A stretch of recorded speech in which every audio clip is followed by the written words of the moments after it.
The Tao is the non-dual way. This way is not somewhere else.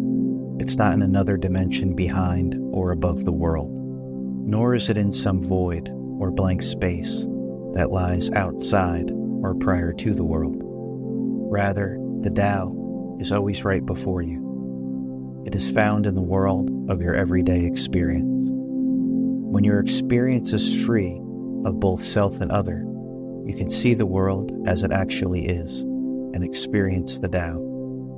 The Tao is the original, natural, non-dual state of yourself, the world, and all things. It is the world experienced non-dually. With this in mind, we can modify the first line of the Dao De Jing as follows. The non-dual way that can be named is not the true non-dual way, which is always right before you, and which you see when you are free of both self and other. Let's focus in on one more aspect of this line from the Dao De Jing.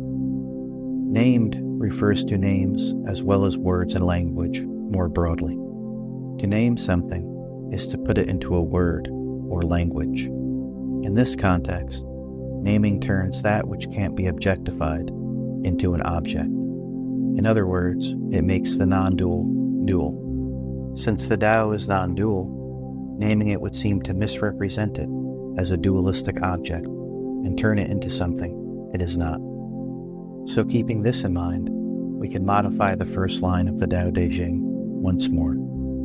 The non-dual way that can be named, put into words, or captured in language, because this makes the non-dual seem dual, is not the true non-dual way, which is always right before you, and which you see when you are free of both self and other.